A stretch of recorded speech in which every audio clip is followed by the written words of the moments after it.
ప్రేక్షకులందరికీ నమస్సుమాంజలి. మనం ఇప్పుడు ఫిబ్రవరి నెల మాస ఫలితాలు చెప్పుకుంటున్నాము. ఫిబ్రవరి నెలలో గ్రహాలు ప్ర ఒకటో 1-2-2026 నాటికి గ్రహాల స్థితి ఏంటో చెప్పుకున్నాము.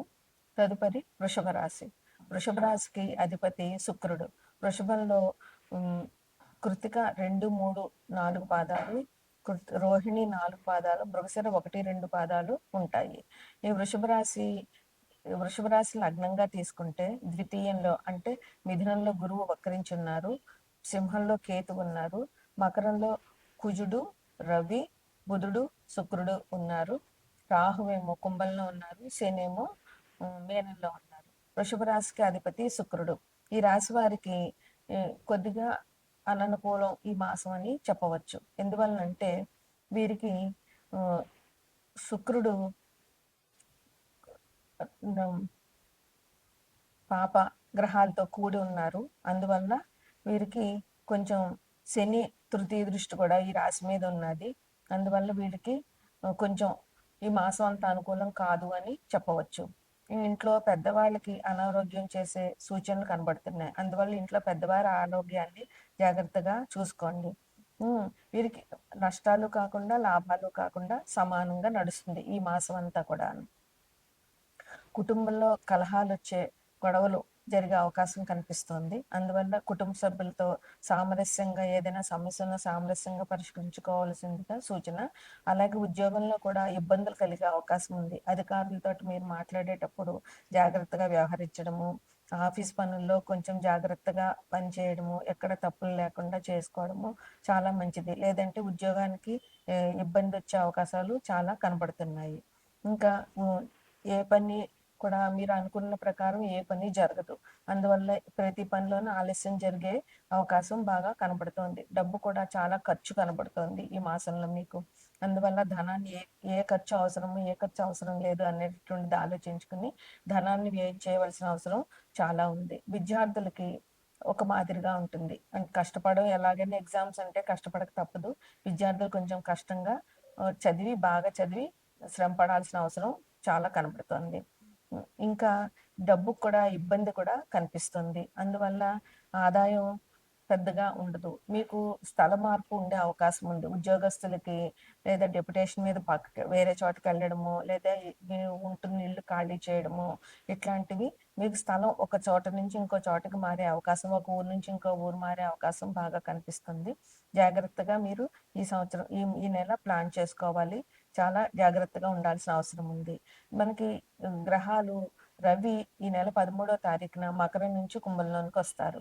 3వ తారీఖున బుధుడు మకరం నుంచి కుంభంలోనికి వస్తారు. అట్లాగే 6వ తారీఖున శుక్రుడు మకరం నుంచి కుంభంలోనికి వస్తారు. మనకి ఈ నెల 15వ తారీఖున మహాశివరాత్రి పర్వదినం కనుక ఈ రాశి వారందరూ కూడా శివుని అభిషేకాలతో చేయడము, శివుని అభిషేకించడము, వివిధ రకాల ద్రవ్యాలతోటి మీది శుక్రరాశి కనుక మీరు పువ్వులతోటి, కొబ్బరి నీళ్ళు ఇట్లాంటి వాటితోటి అభిషేకం చేయడము, చెరుకు రసం వీటితో అభిషేకం చేయడము, తర్వాత శివాలయం దర్శనం చేసుకోవడము, శివుడి అభిషేకాలు చేసి శివరాత్రి జాగరణ చేయడము, శక్తి కలిగిన వాళ్ళు ఉపవాసం చేయడము వల్ల మీకు ఈ సమస్యల నుంచి ఇబ్బందుల నుంచి బయటపడే అవకాశం చాలా కనిపిస్తుంది. మేషరాశి వారికి 12వ ఇంట్లో శని ఉండడం వల్ల ఇబ్బందులు అనేటటువంటివి జరిగే అవకాశం ఉంటుంది. ఎందుకంటే శని మేషరాశి వారికి ఇది కూడా జరుగుతుంది. ఏలినాటి శని కూడా జరుగుతుంది కనుక. అలాగే కుజుడు మేషరాశికి అధిపతి కుజుడే అయినా కుజుడు 4వ దృష్టి కూడా మేషరాశి మీద ఉంది. వీరికి ముఖ్యంగా శనికి సంబంధించినటువంటి పరిహారాలు చేసుకోవడం వల్ల ఇబ్బందులు అనేటువంటి తగ్గుతాయి. అందువల్ల శివాభిషేకాలు చేయడము, శనికి సంబంధించిన హనుమాన్ చాలీసా పారాయణ చేయడము, హనుమాన్ టెంపుల్కి వెళ్ళడము అనేటటువంటివి ఈ రాశి వారికి మంచి పరిహారాలుగా చెప్పవచ్చు. ఇక శివరాత్రి రోజున తప్పకుండా శివాభిషేకం చేయడం వల్ల వీరికి శని నుంచి వచ్చేటటువంటి ఇబ్బందులు తగ్గుతాయి. తర్వాత వృషభ రాశి వారికి శని 3వ దృష్టి, శని మీనంలోంచి వృషభ రాశిని 3వ దృష్టితో చూస్తున్నారు. అందువల్ల ఈ దృష్టి నుంచి తప్పించుకోవాలి అని అంటే శివాభిషేకం తప్పకుండా చేయాలి. వృషభ రాశికి అధిపతి శుక్రుడు కనుక అమ్మవారిని అయ్యవారిని ప్రార్థించడం వల్ల, వారి పూజలు చేయడం వల్ల వీరికి చాలా మంచి జరుగుతుంది. ఇంకా మిథున రాశిలోనే గురువు ఉన్నారు. ఆయన వక్రించి ఉన్నారు. అయినా కూడా మిథున రాశి వారికి అధిపతి బుధుడు కనుక విష్ణాలయాలు సందర్శించడము, విష్ణు సహస్రనామం పారాయణ చేయడము, అదే విధంగా దత్తాత్రేయుడిది కానీ, సాయిబాబాది కానీ, లేదా రాఘవేంద్ర స్వామి ఆరాధన చేయడం వల్ల వీరికి మంచి ఫలితాలు జరుగుతాయి. తదుపరి కర్కాటక రాశి. కర్కాటక రాశికి అధిపతి చంద్రుడు. చంద్రుడు అంటే అమ్మవారి పూజ చేయడం చాలా అవసరం వీరికి. ఇంకా ఇక్కడ ఎట్లా వచ్చిందంటే ఇప్పుడు కుజుడు, రవి, శుక్రుడు, బుధుడు అందరూ సప్తమ దృష్టితో కర్కాటక రాశిని చూస్తున్నారు. అందువల్ల వీరు విష్ణు సహస్రనామం పారాయణ చేయడము, అమ్మవారి అభిషేకాలు చేయడము, దుర్గా లలితాదేవి కానీ, రాజరాజేశ్వరి కానీ ఏదైనా అమ్మవారి పూజ చేయడము, లక్ష్మీదేవి పూజ చేయడము, అట్లాగే శివాభిషేకం చేయించడము, అభిషేకాలు చేయడం వల్ల ఈ రాశి వారికి ఇంత దృష్టి తగ్గుతుందన్నమాట. తర్వాత సింహరాశి. సింహరాశికి అధిపతి రవి. రవి అనుకూలంగా ఉండాలి అని అంటే విష్ణుని పూజించాలి.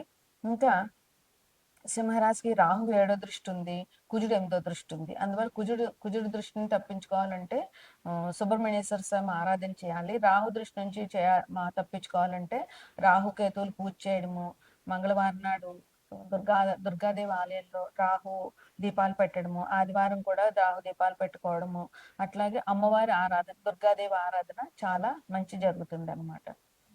సింహరాశి.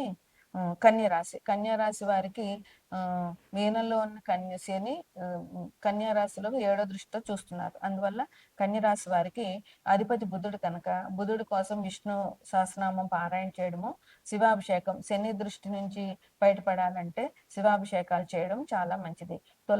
తదుపరి తులారాశి. తులారాశికి గురుడు పంచమ దృష్టితో చూస్తున్నాడు. అందువల్ల గురు దృష్టి ఉంది కనుక ఈ రాశి వారికి ఇబ్బందులు తక్కువే ఉంటాయి. అయినా సరే వీరు అమ్మవారి ఆరాధన చేయడము, ఎందుకంటే అధిపతి శుక్రుడు కనుక అమ్మవారి ఆరాధన చేయడము, గురువుకి సంబంధించినటువంటి అంటే దక్షిణామూర్తిని కానీ, రాఘవేంద్ర స్వామిని కానీ, లేదా సాయిబాబాని కానీ పూజించడము.